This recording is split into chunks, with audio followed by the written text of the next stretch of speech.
knockouts. I previously in this channel discussed Sanchez, so I won't go too deep into his build-up. If you want to know more, check out my video on him. I'll add the link in the description box.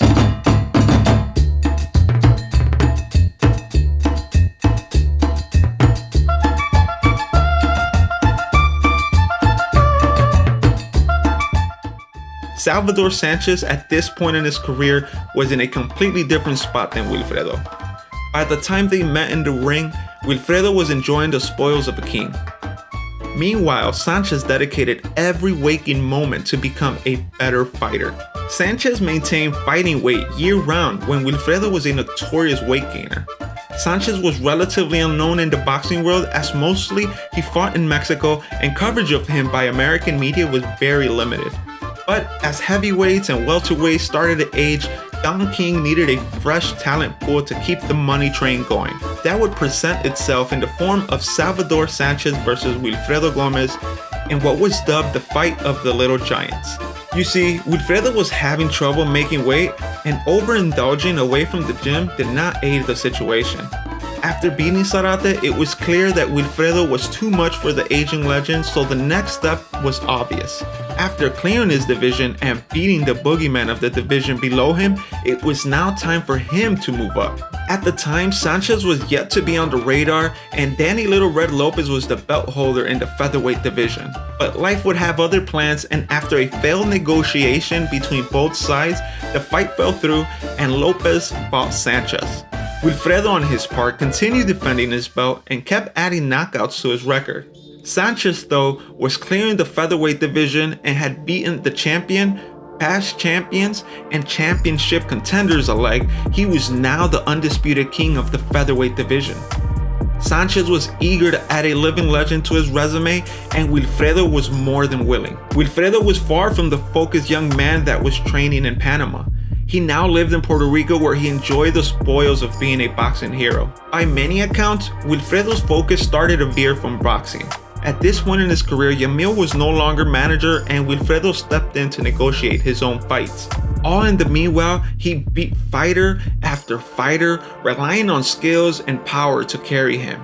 Meanwhile, Sanchez was a workhorse and earned the nickname the Iron Lungs, thanks to his deep conditioning. It was clear to everyone that Sanchez and Gomez would have to fight to settle who's the baddest little man at the time. In his book, A Fire Within, Wilfredo recounts that he did not see Sanchez as a big threat. And looking at Wilfredo's career, it's not too hard to see why. After all, this is pre-internet, and unless you watch fights live, you did not know a fighter unless he was on TV. Sanchez flew under the radar for many, including Wilfredo's. From all mistakes Wilfredo has committed, underestimating Sanchez was the one that would cost him the most.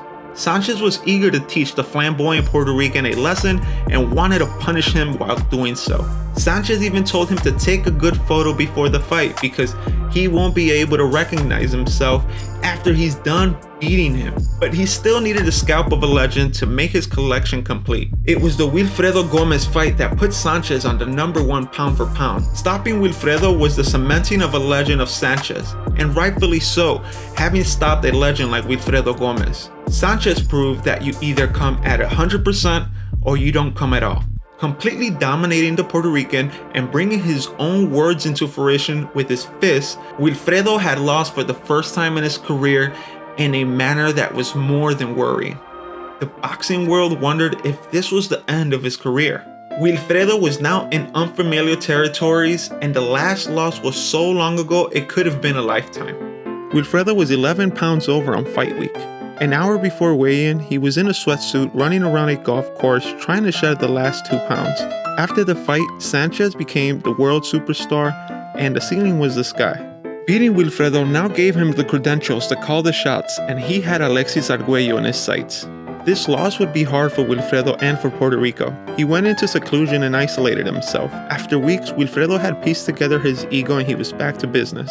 Determined to prove he was not done, Wilfredo dedicated every moment to getting the rematch with Sanchez. In Wilfredo's mind, if he had focused in the second fight, he would beat Sanchez. But that second fight would never come into fruition. Sanchez would pass away in a tragic accident nearly a year after the fight with Wilfredo. The sudden death of Sanchez devastated Wilfredo in the boxing world.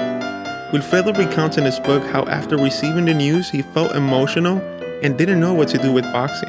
His entire mission was to avenge his loss to Sanchez. What people didn't know was that Jose Suleiman at the WBC wanted Wilfredo to drop the super bantamweight title so Lupe Pintor, a good friend of his, can take over the division. So after losing to Sanchez and refusing to give up the title, Jose Suleiman forced Wilfredo to take a 4-fight contract where he would defend his title 4 times consecutively or be stripped. This is why the rematch did not happen immediately how Wilfredo and the boxing world wanted. When Sanchez passed away, Wilfredo had lost all his motivation to continue fighting. Sanchez passed away on August 12 of 1982, and Wilfredo had his fight to defend his title on August 18th, 6 days later. This did not stop him from flying out to Mexico to attend the burial. It was an act that many in the boxing community would respect him for. He